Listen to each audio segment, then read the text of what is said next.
Hi students, this is Venugopal from DBS Institute of Technology. So in the last lecture we have discussed about Class B push-pull amplifier. The working of Class B push-pull amplifier and the efficiency, all these things we have discussed in the last lecture. So now we will see the problems on Class B push-pull amplifier.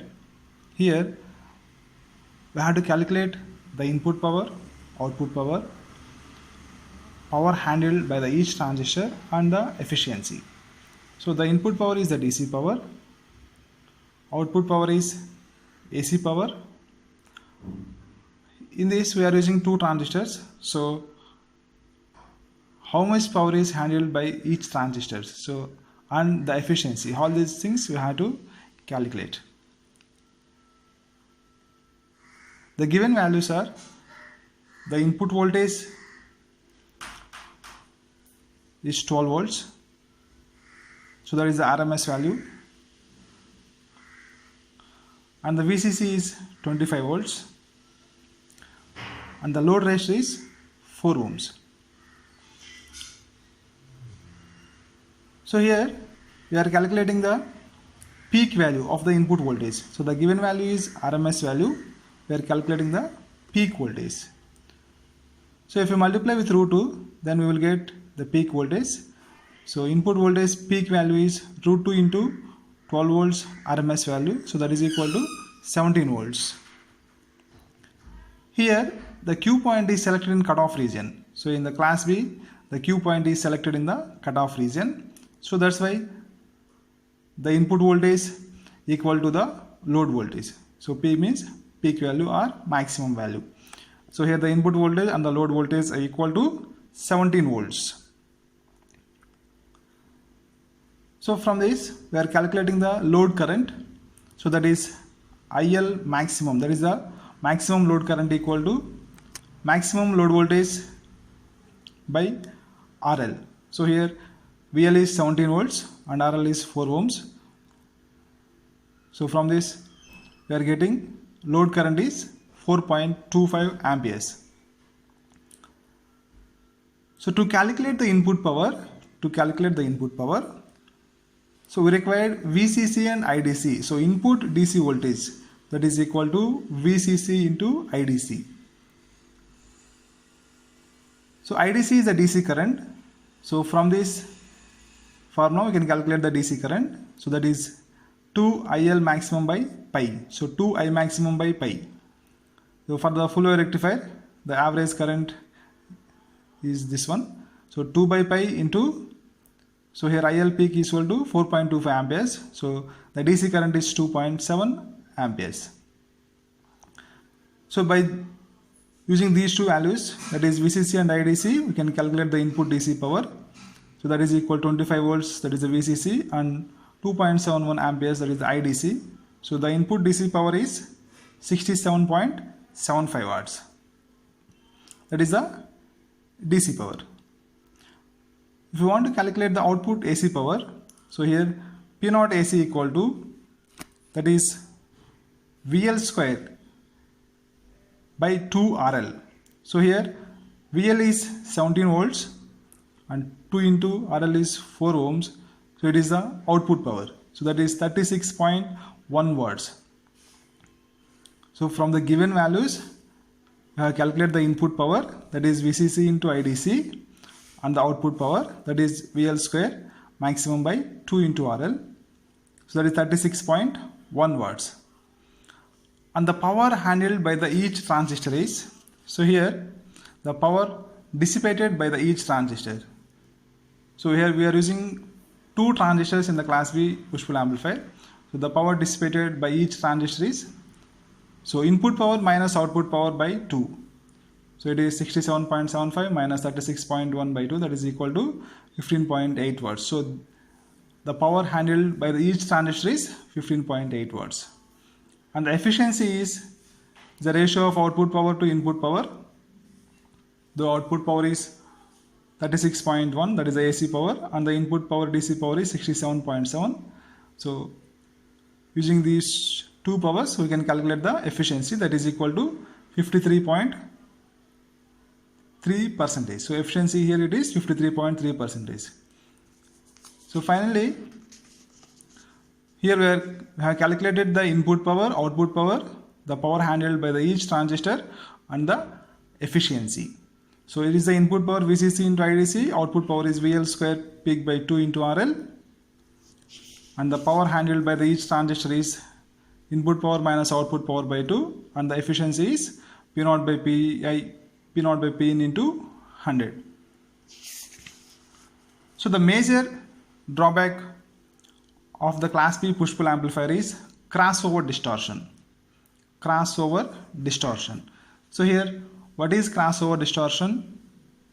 We will see about crossover distortion. In the push-pull configuration, the two transistors get into conduction one after the other, and the output will be the combination of these two. That means when the signal changes are crossover from one transistor to the other at 0 voltage point, it produces a distortion. So here the signal crosses the 0 level. So from one transistor to other transistor. So it is a transistor 1, it is a transistor 2. Here the signal crosses the 0 level. So at this point the distortion introduces. This distortion is called as crossover distortion. So when the signal crosses from one transistor to other transistor, so at 0 level, right? So this is the 0 level. Here the distortion is introduced. This distortion is called as crossover distortion.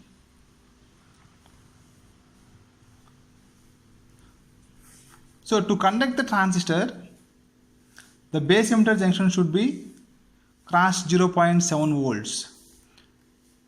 So if one transistor is on, the other transistor will be in off condition. So to get into the conduction, the other transistor, we require 0.7 volts. So this distortion is called as crossover distortion. To connect the transistor, we require 0.7 volts. So here we are having the 0 volts.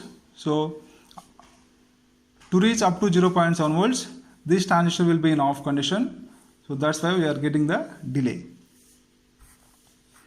So the time taken for a transistor to get on from off or to get off from on state is called the transition period.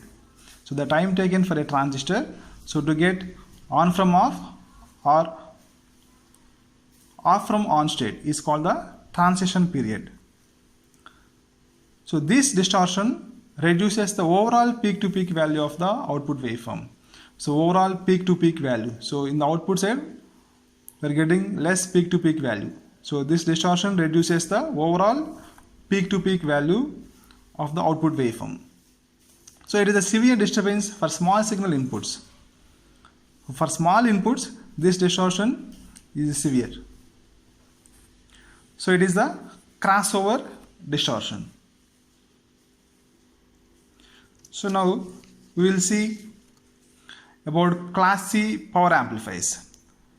Class C power amplifiers.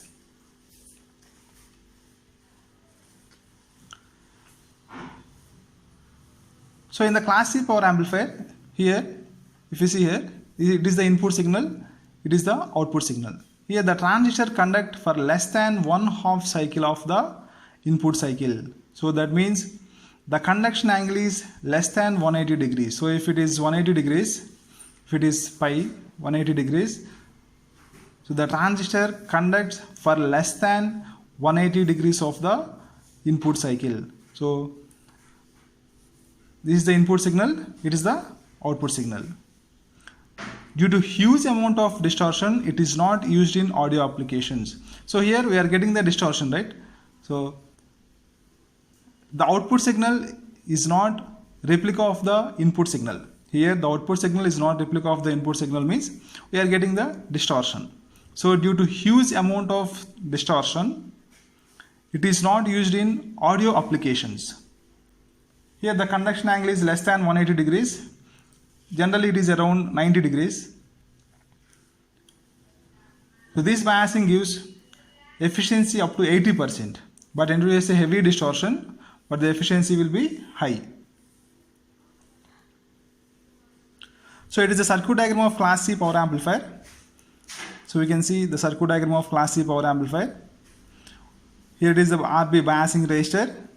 So it's a tank circuit. The parallel combination of L1 and C1 is the tank circuit.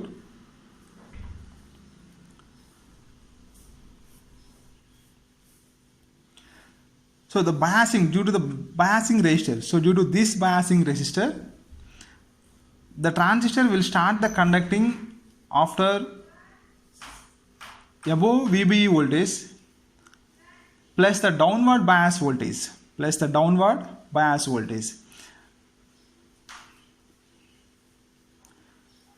So due to this RB, the major portion of the input signal is absent. So here the major portion of the input signal is absent because due to RB, that is the biasing resistor. So due to this biasing resistor, the transistor will start conducting only after the above VBE plus the downward bias voltage. Okay, here these two voltages will add. So VBE and the voltage due to this RB. So above these voltages, the transistor will conduct. That's why the major portion of the input signal is absent. So we are getting this one. We are getting like this. So here inductor L1 and C1 forms a tank circuit. Here the function of transistor is to produce a series of current pulses. So this type. Here the function of transistor is to produce a series of current pulses. And these are transferred to the tank circuit. So this resonant circuit oscillates in the frequency at the input signal and the remaining frequencies are eliminated. So it amplifies on selection of frequencies and it eliminates the remaining frequencies. So the noise present in the output signal can be eliminated using additional filters. So here we are getting much disturbance. So the noise present in the output signal can be eliminated using additional filters, and a coupling transformer can be used for transforming the power to the load. So if you see the advantage, high efficiency and excellent in RF applications. So it is used in radio frequency applications, so not used in audio applications. So due to huge amount of distortion, it is not used in audio applications. And the disadvantage, it is not suitable in audio applications. It creates a lot of RF interference and it is difficult to obtain ideal inductors and coupling transformers. So and finally the applications are the RF radio frequency amplifiers, RF oscillators, so tuned amplifiers, FM transmitters. Okay, thank you.